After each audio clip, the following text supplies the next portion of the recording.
I brought a list today to make sure I covered everything, because this is really the last day I'm going to talk to you other than like at the poster session, right? Because most of you on Friday are going to come in and take the test and then leave, right? You guys with me? And then you're going to come in and take the final, and what are you going to do? Leave. And so this is my last opportunity. So poster session, number one topic. Please dress business casual, right? Guys, collared shirt. You can even wear dresses if you would like. You can go more that direction, chapel dress, ladies. However you would like to. But please dress up a little bit for that. Cool? Everybody go yes? Yes. Okay. The time is from 12 to 1:30. If you would like a lunch delivered, then you need to fill out that form that I sent you by email. Okay? Did anybody not get that form? All right. So fill that out. You can pick that up at the gymnasium. Your lunch at the gymnasium instead of the cafeteria. Okay. The session will be upstairs on the balcony level, right? So all the bleachers will be pushed back, so come up there. Will not be back on the rubber court or anything along that line. Okay, cool. Any comments on that or questions? Any questions? I'm only missing one poster from tomorrow's lab. Once I get those, I'll send that folder to engineering. Those will be printed. If I have them available on the day of the final, I'll bring them in so you guys can see them. You can check them out. We'll put them out somehow so that you can make sure that they're all right. Would you like me to bring them to the poster session, or would you like to bring them yourself? Me? Yeah. Okay, I'll bring them, and we'll just have a pile where you guys can come get them and make sure that they get there. Is that cool? All right. Any other questions with that?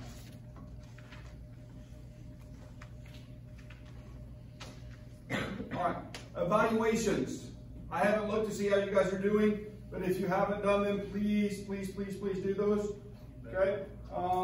Do them for all your courses. Do them for everybody. Okay? Improve your teaching, learning experience by giving helpful recommendations. All right?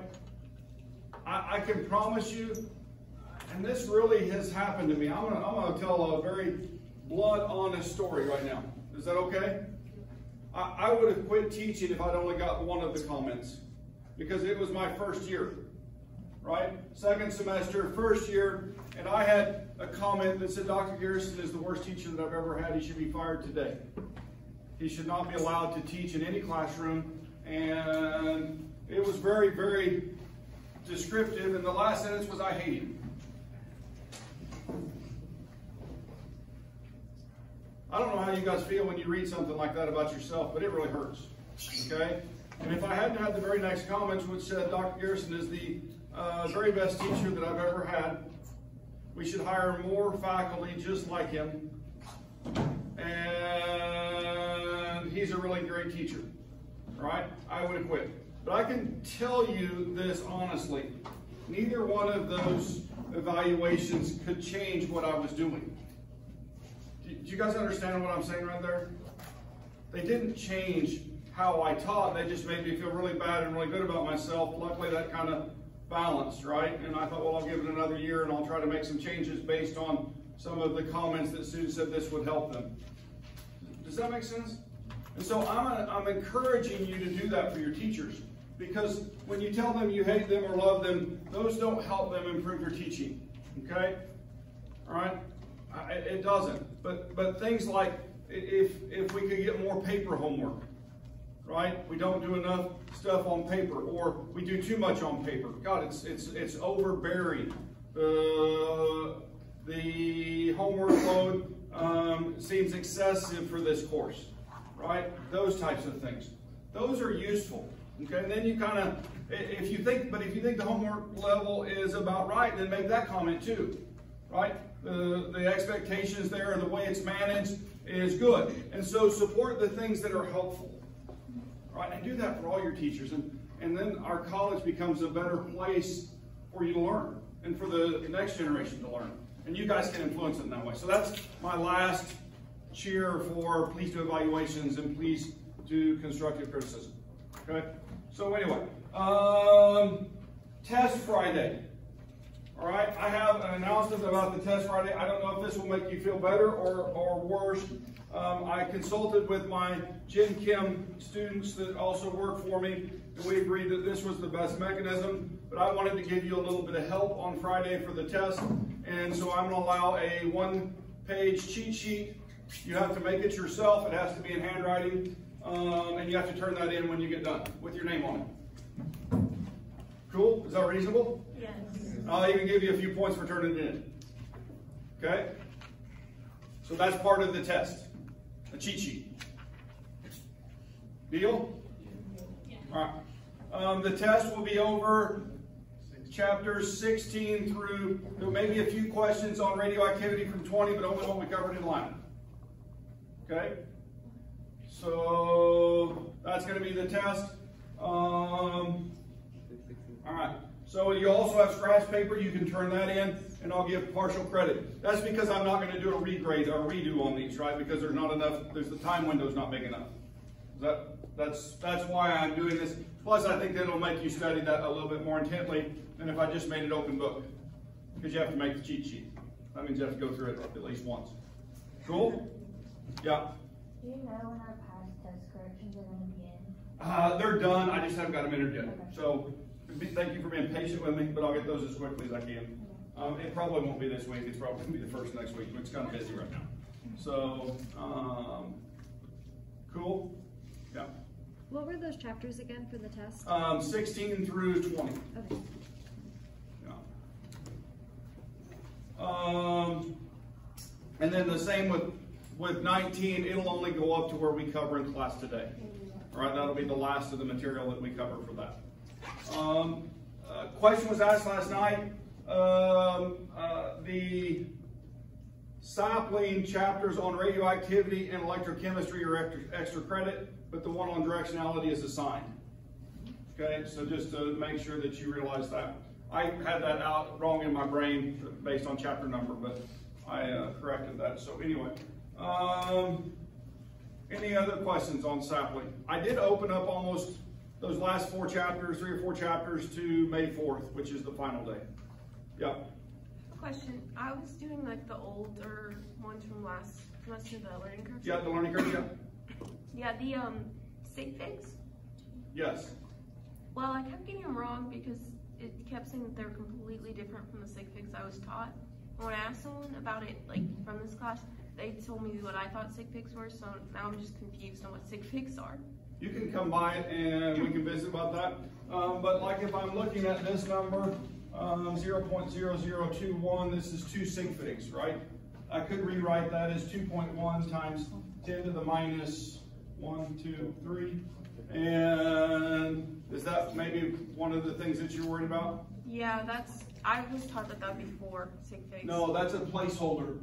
And so because we can write it in scientific notation, we can move it right there. I have a feeling that might be what it is. Also, if there's a 0 after the 1, would So that be sig fig? if I put a 0 right there, then that actually is a sig fig, and it would be 3 sig figs. And so I would have to write that as 2.01. Okay. So on that right side, then that's counted as a sig fig. Anything left that I can shift by writing in scientific notation, then that would make it limited to those digits. Okay. Cool? Help? All right. Anything else? Can we make copies of the ACS books? You can make copies of those, absolutely, if you would like to. Yeah, that's up to you.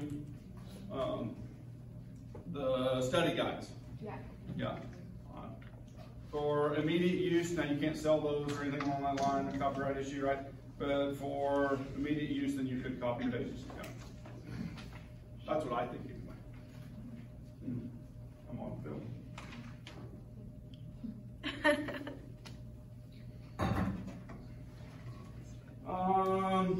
The final exam, Wednesday, May 5th, 8 a.m. in this room. Okay? It is, I think, 77 questions. Don't quote me on that. Okay, but I think that's what it is. I have to look. But it is multiple choice. You will fill out the dots on a Scantron sheet, and you're not supposed to have a graphing calculator. I'll have some calculators, or any calculator with memory. Okay, so it's one of the rules of the test. So I'm announcing that ahead of time. I'll bring all that I have that are not. Does that make sense? All right, because they don't want you to store information. I actually have a calculator at home. It's a HP that has computer cards. It's an engineering calculator, and it actually has every one of the, it's got 2 general chemistry cards, one for the concepts and then one for the math. Think about that. I just plug them in and I've got like the textbook with me. It's kind of cool, isn't it? Yeah. So they don't want that. They want you to work out of your brain. And so just to let you know that there will be a periodic table that will be given out with it. And then I'll give out scratch paper, and I'll collect all the scratch paper when you get done. So there's confidentiality associated with that. So that's the final exam. It's from ACS. Yes, there are study guides upstairs. And if there's a page or something like that that you'd like to copy, then I think that's appropriate. All right. You cannot take the exam with you, nor can I let you review it. Okay? You'll see it one time when you take it. Just to let you know that. My student workers have said that they will go ahead and have a study session Tuesday night before the exam if you'd like to show up for that.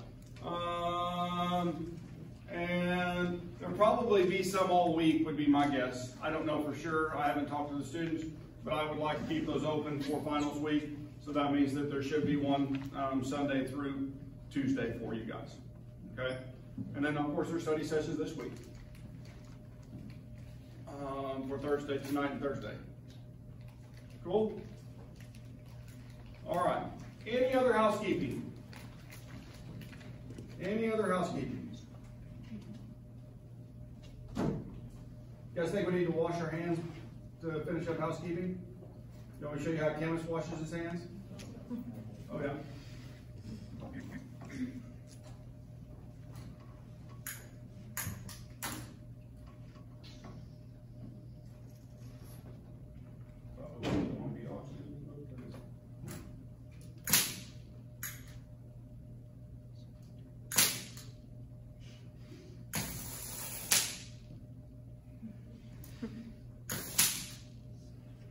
Walk right into it. Over a nice flame right there.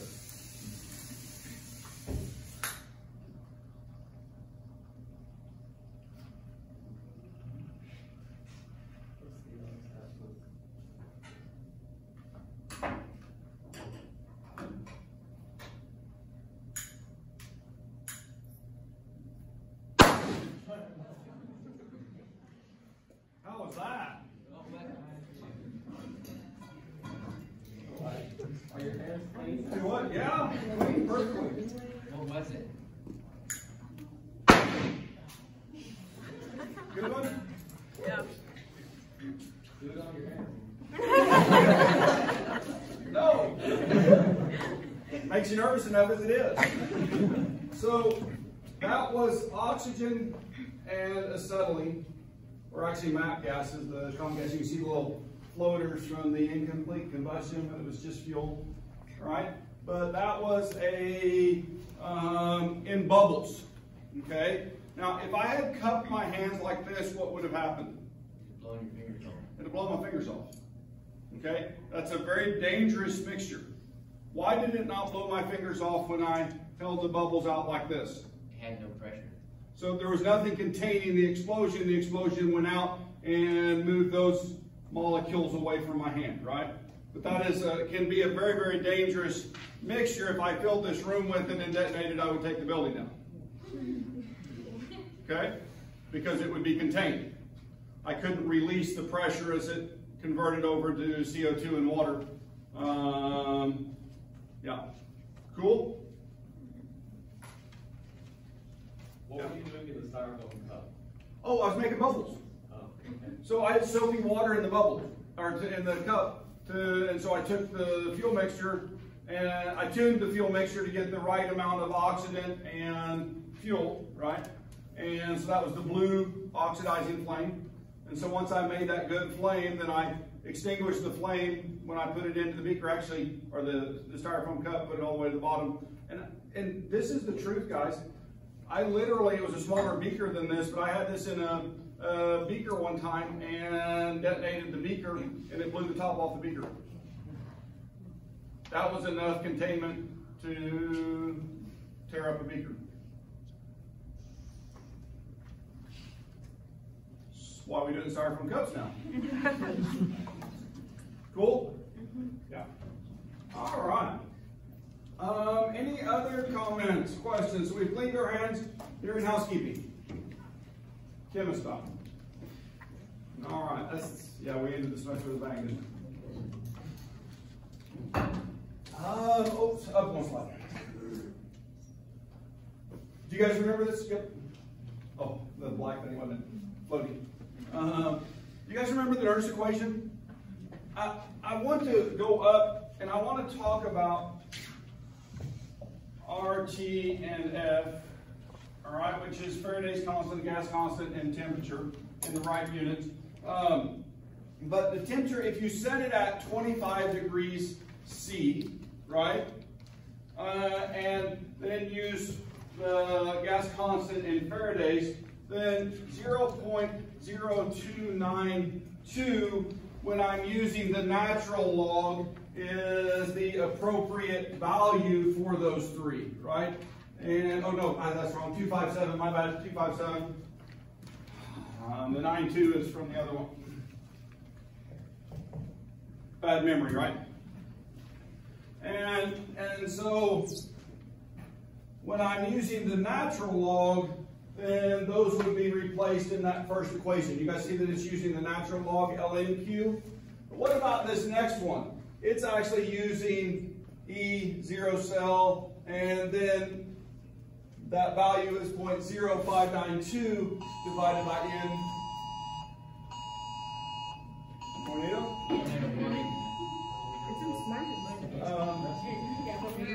I think we're supposed to go to the basement in The chapel. where do we stay here? We're in the basement down here. I know we Shut are. the doors. But there's also a door over there. Yeah, but that doesn't matter that there's a door. Doors are all right. So is that for us? Yeah. Yeah. Let's see. You guys hear the sirens? No, that was it.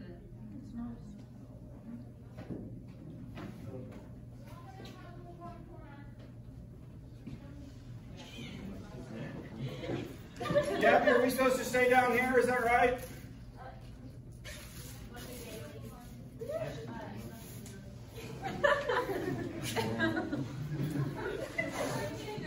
That is good. You're good. I think we stay down here for this building, don't we?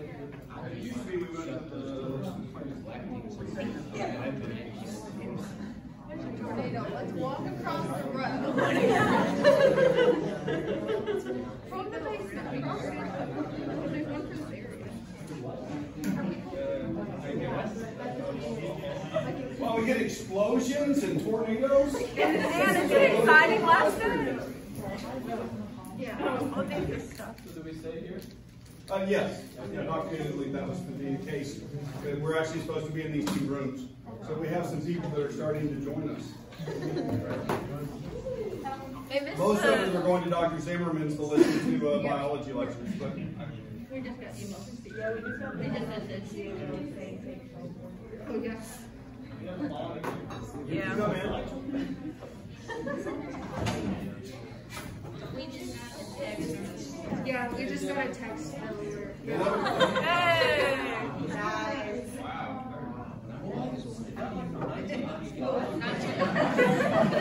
Not